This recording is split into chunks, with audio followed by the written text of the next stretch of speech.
Fernando Valencia. Fernando Valencia has been recognized for pioneering the Unblinded formula. All of that and more right here, right now, in the Adriana Montes Real Estate Show.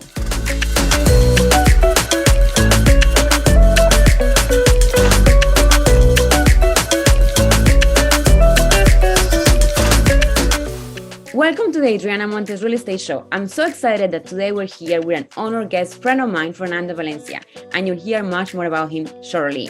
My name is Adriana Montes, and I'm the broker owner of Florida Dreams Realty and Investment Group. I'm here to help you with any questions that you may have about residential or commercial real estate, and my number is 321-689-6258, or you can email me at adriana@floridadreamsrealty.com.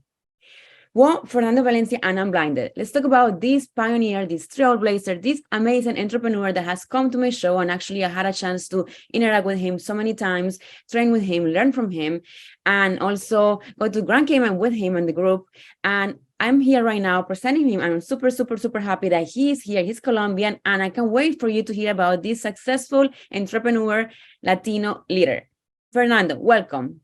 Thank you, Adriana Montes, so much for having me here. It is an absolute privilege and honor to be co-creating this shared experience with you and all your guests out in Florida and the entire world. And I don't know, I think we're going to have some fun conversations and things to talk about. So please, over to you.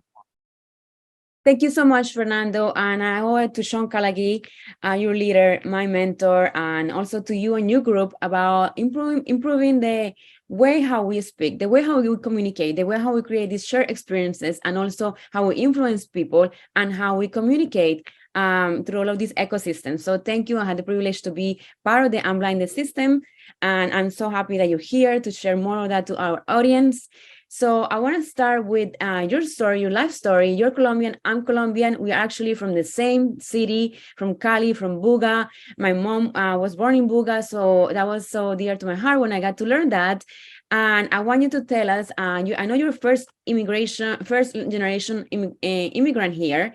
So Fernando, I would like you to also tell us and tell our audience about Unblinded and how you became involved. Thank you so much. I'm so excited that you're here, and I can't wait to hear all of this.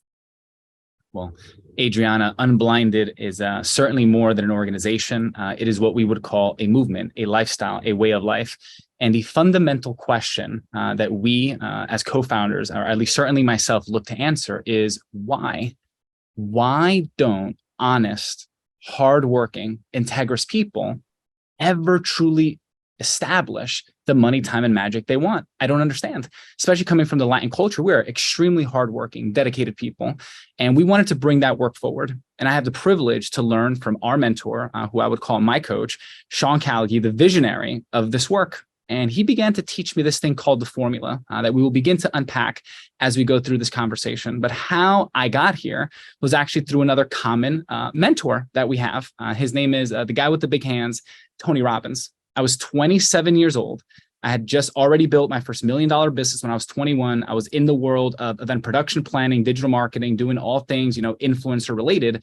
And I realized that I wanted more. That world, unfortunately, is a little empty with fake promises, Rolexes, jets, and homes that aren't really theirs. And I was feeling extremely unfulfilled. I had money, I had time, but I had no magic, fulfillment, passion, and I wanted more. And I realized that I didn't know how to do it. So I knew that the only way to truly achieve the things I want is to model and find people that have exactly what I'm looking for. And no one else in the world had what I thought I wanted at that time, which was Tony Robbins. So I did what most people do. I paid about $15,000. I went to Business Mastery and I began my journey to try to meet Tony Robbins. Little did I know that it wasn't the way it worked in the Tony Robbins ecosystem. And when I went there, I had the incredible opportunity of being a platinum guest. And that led me to some pretty extreme and incredible access to people. And as individuals started asking me the same question you asked me, and I shared my dreams of peopleification, which has now become Unblinded, everyone began to ask me the same question. Have you ever heard or met Sean Calaghi? And my answer was no. And I was shocked because it came from every direction. It came from platinum partners. It came from the back of the room, the front of the room. It came from crew members. It came from the middle of the room. And everyone began to tell me about this guy, Sean Calaghi, who I'd never actually heard of, who's a blind attorney from Paramus. Even though we were both from New Jersey, I never heard his name. And I was committed from that point forward, saying, I'm going to meet this man and I'm going to find out what this hype is about. So I did what most people don't. I put my fear of failure and rejection aside, and I walked to the front of the room where this man sits. People pay, $250,000 a year to be there. I was there with a red leather jacket, as Sean likes to say, a different story, different day.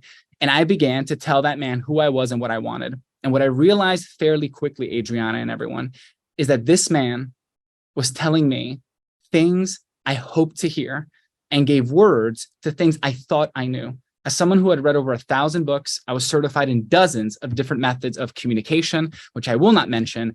I, knew a thing or two. I did not think I knew it all. I'm certainly a masterful apprentice. I've tamed my ego in my earlier 20s. And this man began to put words to everything I knew was possible. And when I began to understand his work, his formula, which is called integrity-based human influence, self-influence, and process mastery, I knew that I had found gold. And I decided to commit my life, not to him, but to his work and bring it forward. So thank you for asking. You're welcome, Fernando. I had the privilege to meet you in the Unblinded ecosystem that I also joined. And it's been a great journey for the last 4 years, growing as a personal testimony. I grew so much as a professional, as a speaker, as a person. And the concept, like you say, of the formula, money, time, and magic is really what everybody is striving for and dreams about.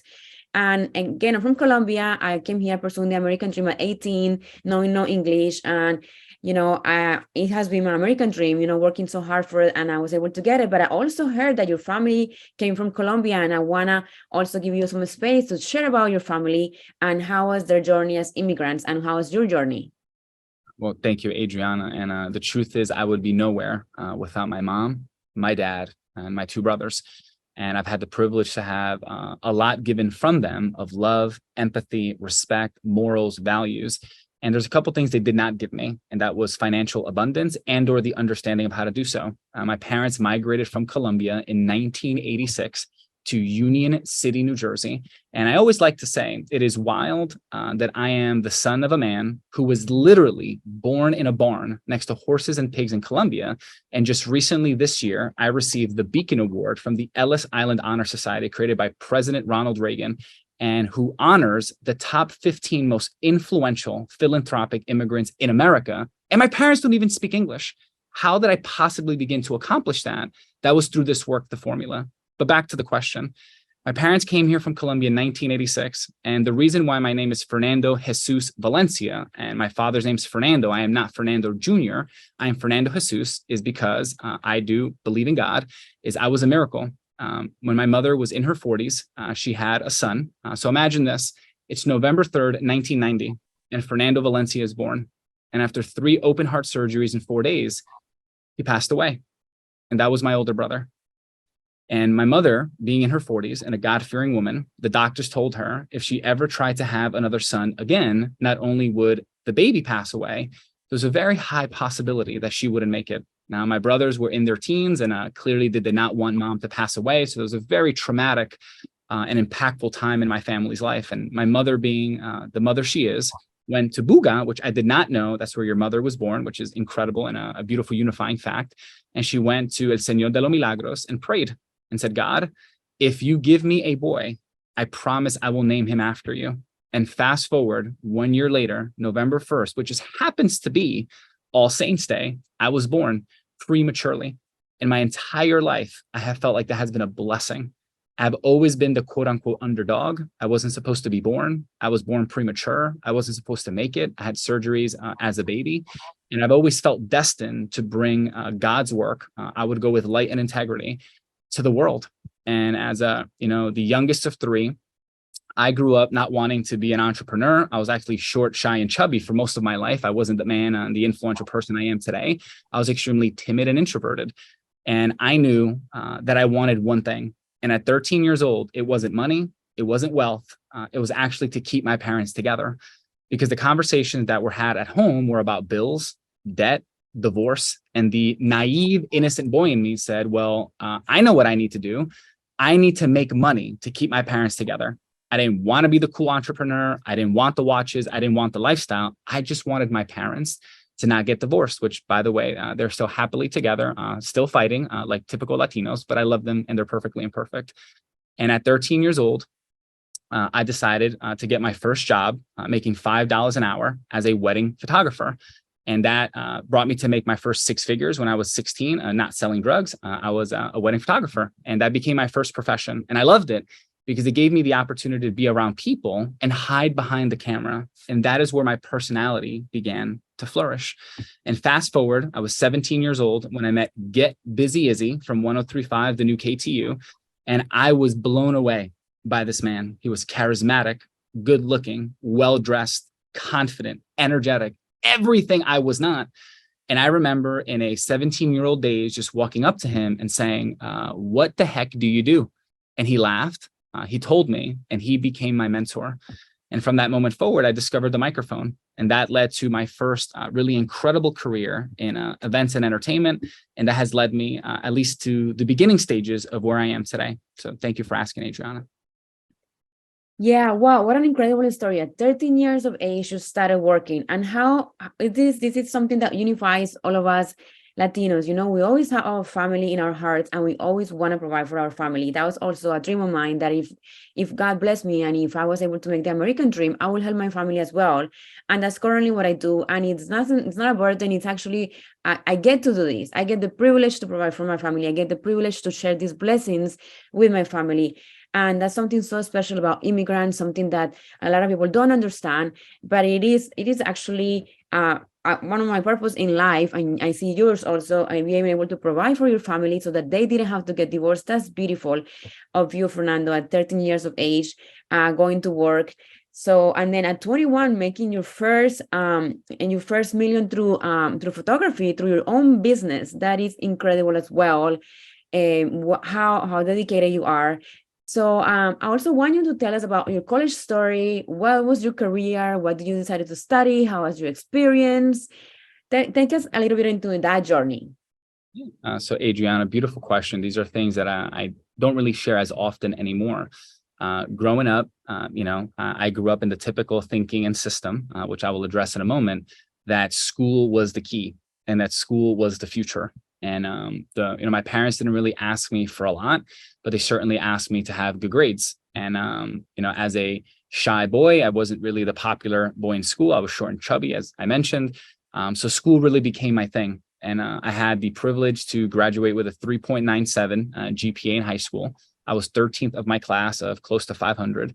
And I was given a full scholarship to NJCU, which is New Jersey City University. And I went to study business. Just a quick footnote, I would not accredit. I love NJCU. I love what it gave me, but I would not give my college education the credit for my business acumen. In absolute reality, I didn't learn a single thing about business. And I do not blame the school. I blame the system. As the greatest thing college taught me in business is to do a SWOT analysis. And I've done a grand total of 0 SWOT analysis ever since I graduated college. But here's what it did give me. It gave me access to join a fraternity, Tau Kappa Epsilon, also known as TKE. And I always say to my niece and nephew and many others, if you do not know what you want to do with your life or career, college is incredible. If you have an idea of what you want to do, straight up, college is not necessary. That's my opinion. I'm not saying it's correct. I'm saying that is my opinion. But what it did give me was my ability to grow socially. And what I love my fraternity for, and it is unfortunate that fraternities have such a, let's go with stigma of partying and hazing and different things. And listen, I'm not going to speak on behalf of all fraternities in the world. Some, make some really poor decisions. Luckily, mine did not. And what my fraternity gave me was a social gathering. It gave me the opportunity to learn how to lead. I had my greatest successes as a leader through my fraternity. And at the same time, I had my greatest failures. And the greatest gift did not come from the successes. It actually came from the failures, where my ego took over, or my anger took over, where I was selfish and not focused on the greater good of the group. And I was focused more on what I wanted and my entitlement. And it was from that pain that came so much incredible awareness. And just as a contextual example, when I joined my fraternity originally, it was a beautiful 7-week process. And when I joined, I realized that our president had stolen $40,000. We were about to be unrecognized by nationals and kicked off campus. Oh, and PS, no one mentioned that throughout the entire process. So here I come, wet behind the ears. I'm 17 going into college. I'm now 18 as I join my fraternity. And I'm like, holy F, what the heck is happening? This is not what I signed up for. But fast forward 4 years after, we were the the largest fraternity on my campus by a multiple of 3.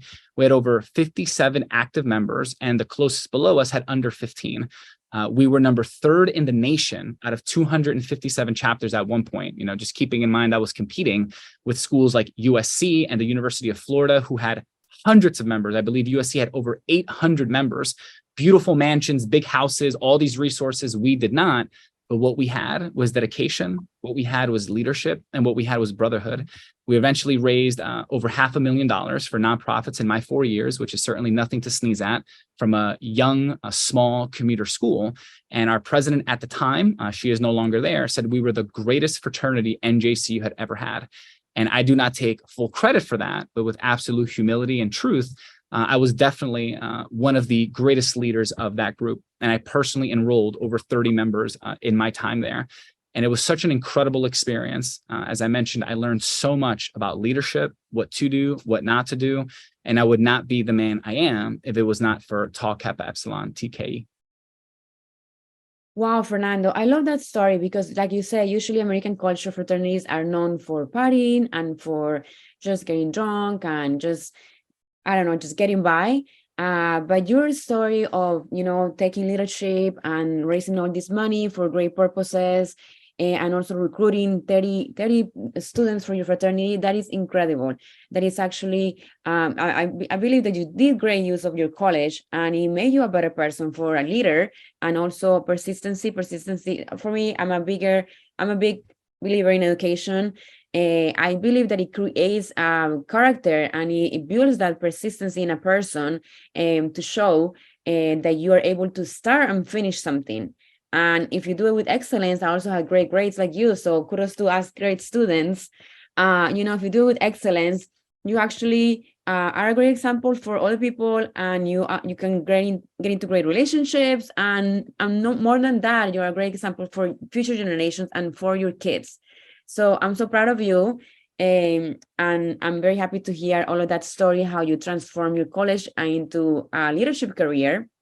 And I want you to tell us a little bit more about what you decided to do when you were 23 years old. Yeah, so 23 years old, I had already transitioned from being a photographer to being a master of ceremonies. I had built my first $1 million business. I was doing about 2,500 events a year on my business. It wasn't, I didn't do all 2,500. I had a team of 20 plus. And it was a beautiful, beautiful career. And at 23, I decided to transition from weddings and sweet 16s and bar mitzvahs and transition more into the corporate world. And I've had the privilege to do events as small as 5 to as large as 500,000. I've worked with Amazon. I've worked with Coca-Cola. I've worked with Toys R Us. And when I stepped into the corporate world, I was really blown away. And just for, contextual purposes, New Jersey is the greatest wedding capita in the entire United States. There's no state in the entire United States that has more wedding venues per square mile than New Jersey. And at the time, I don't know where it is now, the average DJ MC 4 or 5 hour package was anywhere between $900 and $1,500. And my starting rate was $3,000. And I had done that through building an incredible reputation. I had hundreds and hundreds of reviews. I had stellar testimonials, and I sold the truth, and which is the foundation of why I got to Unblinded, where most people sold lights and TVs and things. I told them, listen, I'm going to be real with you. People are not going to remember the glitz and the glam. They're going to remember the emotions. And I guarantee you, and I'm not saying this in like any other way, but a fun way, I guarantee you I will cause your entire family to cry, laugh, and party in ways that they never have, because I understood the human psychology of emotion. And I didn't have words for this back then. I certainly do now, and have the privilege to teach and train it. But back then, I just knew I knew how to move a crowd. And that would be called group influence, which is what we studied together and Grand Cayman. It was all about group influence. So 23 years old, my favorite number is 24. In my vision of the world, 24 was going to be the greatest year of my life. And in actuality, it was, but not exactly how I planned. At 23 years old, I realized that I wanted to transition from that business. I was able to sell and exit, which sounds incredible on paper, but it was utterly painful because in that moment, now that I look back, that I made the decision to what I called at the time was change my identity. And as Tony Robbins would say, people will die for their identity. And at 23 years old, my identity was I was going to be the greatest entertainer on the planet. And the reason why I didn't want to do that, Adriana, and here's just the real truth. I'm not married yet. I'm dating my beautiful girlfriend, Martha, for 4 years. And at 23 years old, I didn't want my future daughter and or my future son, whatever God blesses me with, when they asked, hey, what does daddy do for a living? I didn't want him or her to say, hey, daddy does parties. I don't think I'm above anyone that does. I don't think anyone that does is below, good or bad. It's just, that wasn't the identity I wanted. And I didn't really know what I wanted that identity to be, but I knew I didn't want it to be parties. So at 23, I took a leap of faith and I transitioned and I restarted my own company again. But this time I was going to go to corporate America and I added in a little bit of digital marketing. And the truth is, it was a little painful and bumpy. And there were some very dark times. And I remember many, many days where I just getting out of bed was a victory. I remember many, many times literally sitting in my car completely in tears as I was walking into meetings because I was scared and petrified, completely overcome by fear of failure and rejection. And that led to an incredible career from 23 to 27, where I rebuilt my second $1 million business, this time with no partners. And I was doing some pretty cool stuff. I was traveling the world. I was speaking on stages. I was actually ecosystem merging, Adriana, and didn't even know it because I didn't have words for it. And that led to a lot of fun. And at 27, I hit another point in my life where I had made the money, I had the time, I was taking the private jets, I was hanging out on the yachts, I had, clothes and watches and things, and I was utterly unfulfilled as I saw a lot of what the society now calls influencers that were selling a dream and had absolutely no substance. And I was disgusted because I didn't want my future daughter saying, yeah, daddy sells lies.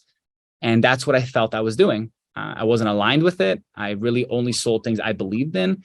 But as I saw so many of these influencers promise a dream and then not deliver, I no longer wanted to be a part of that. And that leads me to 27, which is our previous part of the story, where I went to Tony Robbins and met Sean for the first time. Wow, how incredible. I love how we are going back circle and coming back to the beginning where you say that you met Tony Robbins and then somebody told you about Sean Callaghy and then about the peopleification, which I want you to explain to us later what that word means.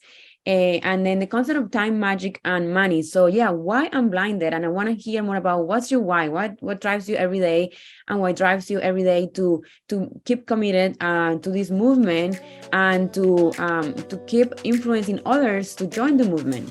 Before we get to that, let's take a commercial break. You are watching the Adriana Montes Real Estate Show, and this is Adriana Montes, your host. We will be right back. The Power Is Now magazines are the leading resource for real estate agents, mortgage bankers, entrepreneurs, and small home ownership businesses, providing leaders with business strategy information, resources, and tools through PIN, Real Estate, Programming Guide magazines. Stay up to the minute with real estate news and information from industry experts. Subscription is free. Sign up today. ThePowerisNow.com. ThePowerisNow.com.